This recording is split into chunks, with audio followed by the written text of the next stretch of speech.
नमस्कार, आप सभी का स्वागत है भाग्यम में। मैं हूं पंडित चंद्रशेखर शर्मा।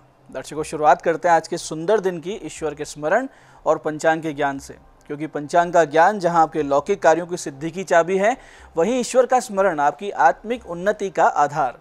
पंचांग के अनुसार आज दिनांक है 14 जून सन 2024, विक्रम संवत 2081 चल रहा है। ज्येष्ठ मास है, शुक्ल पक्ष है, ग्रीष्म ऋतु है, तिथि आज की अष्टमी है और आज का वार है शुक्रवार। आज उत्तरा फाल्गुनी नक्षत्र है। योग सिद्धि है, शाम 7:06 तक फिर व्यतिपात योग है और योग की दृष्टि से बहुत ही सुंदर दिन है, लौकिक आध्यात्मिक हर प्रकार से। तो इस दिन का पूरा सदुपयोग कीजिए। करण वृष्टि है, सुबह 10:49 तक आगे भावकरण रहेगा। सूर्योदय का समय दर्शकों सुबह 5:32 का था और सूर्यास्त का समय शाम 7:21 का है। आज का राहु काल सुबह 10:30 से दोपहर 12 बजे के बीच रहेगा। इसे पूरी तरीके से टाल दीजिएगा। इसमें कोई शुभ कार्य नहीं करते हैं और लंबी यात्रा पर नहीं निकलना चाहिए।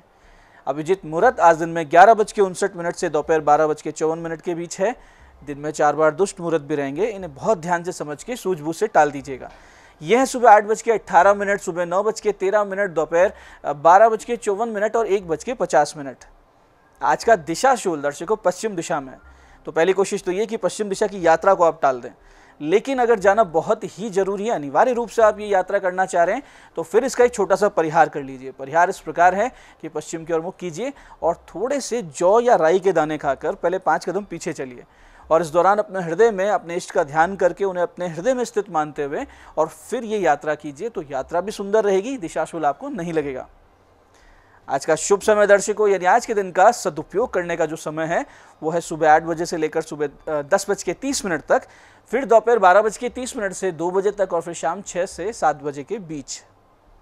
आज की चंद्र राशि दर्शकों सिंह है, सुबह 11:55 तक आगे चंद्रमा कन्या राशि में प्रवेश कर जाएंगे, जिससे आज का दिन सभी 12 राशियों के लिए कुछ इस प्रकार रहने वाला है। सबसे पहले बात करते हैं मेष राशि वालों की। तो मेष राशि वालों को सोच समझकर आज कोई निर्णय लेना चाहिए।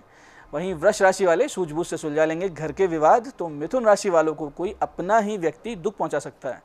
ऐसे ही कर्क राशि वाले रहेंगे प्रबल लाभ की स्थिति में। सिंह राशि वाले अपनी मेहनत का फल आते हुए देखेंगे। तो कन्या राशि वालों की कोई समस्या सुलझ जाएगी। तुला राशि वाले करियर में बढ़ेंगे आगे। तो वृश्चिक राशि वाले पाएंगे आज अपने साथियों का पूरा समर्थन। धनु राशि वाले भाग्योदय से होंगे प्रसन्न। तो मकर राशि वालों को होगा स्वास्थ्य लाभ और कुंभ राशि वाले अपने वैवाहिक जीवन की समस्याओं से होंगे आज थोड़े से परेशान। तो मीन राशि वाले आज अपने सभी विवादों को सुलझा लेंगे। अब करते हैं आज के दिन की ज्ञान चर्चा, जो आपकी हमारी अंतर्दृष्टि प्रज्ञा को जागृत करेगी, हमारे चरित्र को, हमारे व्यक्तित्व को उन्नत करेगी। फिर आगे समझेंगे उन विशिष्ट उपायों को जो आपको समस्याओं से बाहर ले आते हैं और जीवन में सफल बना देते हैं। अंत में करेंगे आज के दिन की ज्योतिष मंत्रणा और समाधान।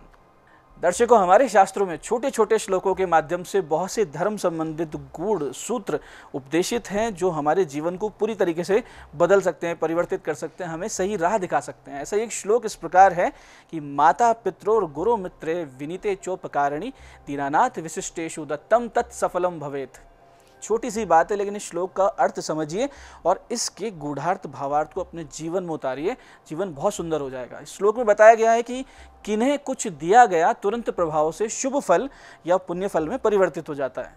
इस श्लोक के अनुसार माता और पिता को, आप माता पिता को जो कुछ भेंट समर्पित करते हैं, जो कुछ देते हैं, वैसे तो हमारा सर्वस्व हमारे माता पिता को समर्पित करने के लिए होता है, लेकिन फिर भी अगर आप कुछ देते हैं और अपने गुरु को कुछ देते हैं, अपने मित्र को कुछ देते हैं, संस्कारवान यानी संस्कारी लोगों को कुछ देते हैं, अपने पर जिन्होंने उपकार कर रखा है उनको कुछ देते हैं और विशेष करके दीन अनाथ को, उनको कुछ देते हैं, और ईश्वर यानी उन दीनों का नाथ, दीनानाथ को जो कुछ देते हैं, वो सभी दिया हुआ निश्चित रूप से सफल होता है, आपको पुण्य फल प्रदान करता है, आपके आने वाले समय को सुधारता है, पूर्व में किए गए पाप कर्म को, प्रारब्ध को काटकर अच्छे प्रारब्ध का निर्माण करता है। तो इन चीज़ को आप अपने जीवन में उतारें, इस ज्ञान को जीवन में उतारें और हमेशा दीन की, यानी कि जो दीन दुखी है, जो निर्धन है, ज़रूरतमंद है, उनकी सेवा करें। अपने मित्रों की, अपने माता पिता की, गुरु की और संस्कारवान यानी अच्छे लोगों की हमेशा मदद करते रहें। उन्हें कुछ ना कुछ किसी प्रकार की भेंट देते रहें, तो आपके जीवन में पुण्य फल का संचय होता रहेगा।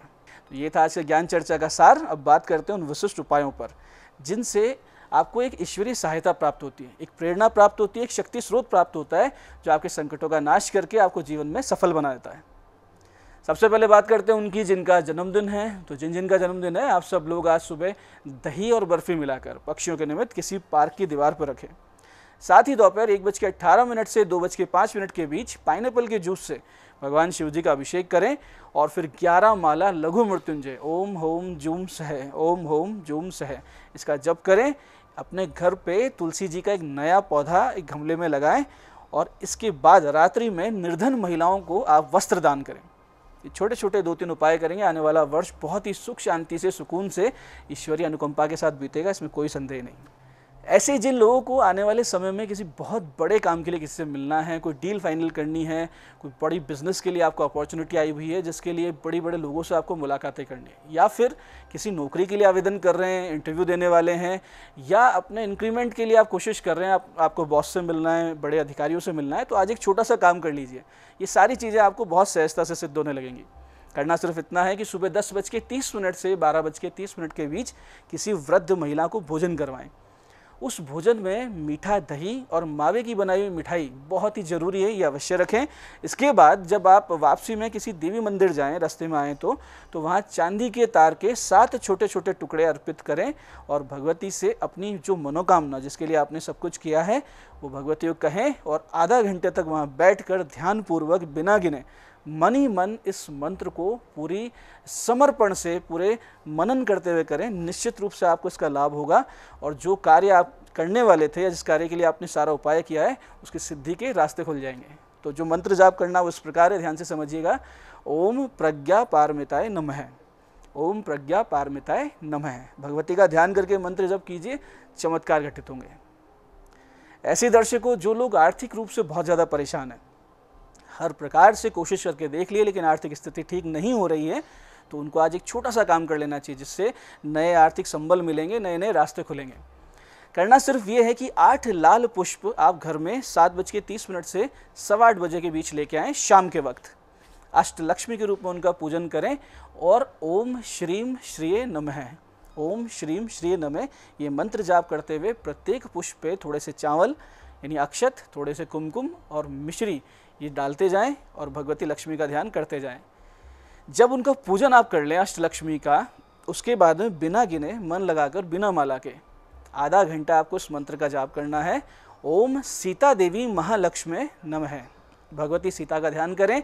ओम सीता देवी महालक्ष्मी नमः, ओम सीता देवी महालक्ष्मी नमः, मन ही मन करना, गिनना नहीं है। फिर जो प्रसाद में मिश्री चढ़ाई थी स्वयं ग्रहण कर लें। बाकी सारी सामग्री को एक लाल वस्त्र में बांधें। अपने तिजोरी, अलमारी, जहाँ भी आप धन रखते हैं, पैसे रखते हैं या जो कुछ भी अच्छी चीज़ें रखते हैं, आपकी जो कीमती चीज़ें हैं, वहाँ कुछ स्वर्ण यानी कोई अंगूठी हो, कोई सोने की या कुछ भी, या कोई तार हो, और सोना नहीं हो तो चांदी, इनके साथ रख दें। भगवती कृपा होगी। अगले 15-20 दिन में आप देखेंगे कि आपकी स्थिति निश्चित रूप से सुधरने लगी है। तो आप कीजिए, भगवती कृपा होगी, आर्थिक स्थिति बहुत अच्छी हो जाएगी।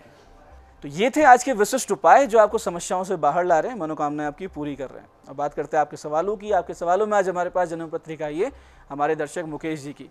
9 दिसंबर 1983 का जन्म है, सुबह 5:44 जयपुर। मकान का योग कब बनेगा, इनका प्रश्न है। देखिए मुकेश जी, आपका वृश्चिक लग्न है, मकर राशि की पत्रिका, जिसमें चतुर्थ भाव का स्वामी शनि शुक्र के साथ उच्च राशि में बैठा है। चतुर्थ भाव यानी मकान का भाव, तो ये दर्शा रहा है कि आपका मकान 42 की उम्र में बहुत ही सुंदर सभी सुविधाओं से युक्त बन जाएगा, इसमें कोई संदेह नहीं है।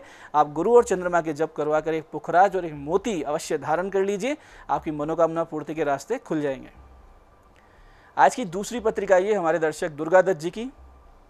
4 नवंबर 1972 का इनका जन्म है, सुबह 8:48 उदयपुर वाटी। कार्य अटकते हैं, उपाय बताइए, इनका प्रश्न है। देखिए दुर्गा दत्त जी, वृश्चिक लग्न, कन्या राशि की पत्रिका आपकी, जिसमें सप्तम शनि की दृष्टि, तीसरी दृष्टि भाग्य भाव को धीमा कर रही है और कर्म का अधिपति सूर्य भी नीच राशि में बैठा है, तो कामकाज भी ठीक से नहीं चलते हैं आपके।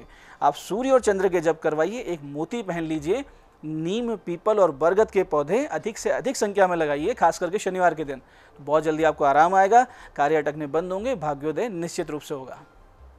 आज की तीसरी पत्रिका ये हमारी दर्शक पुष्पा जी की। 29 दिसंबर 1990 का इनका जन्म है, दोपहर बाद 3:37 अलवर। स्वास्थ्य सही नहीं रहता, उपाय बताएं, इनका प्रश्न है। पुष्पा जी, आपका वृष लग्न है, वृष ही राशि है, लग्नेश शुक्र अष्टम भाव में शत्रु राशि में सूर्य के साथ पीड़ित होने से रोग प्रतिरोधक क्षमता बिल्कुल कमजोर है।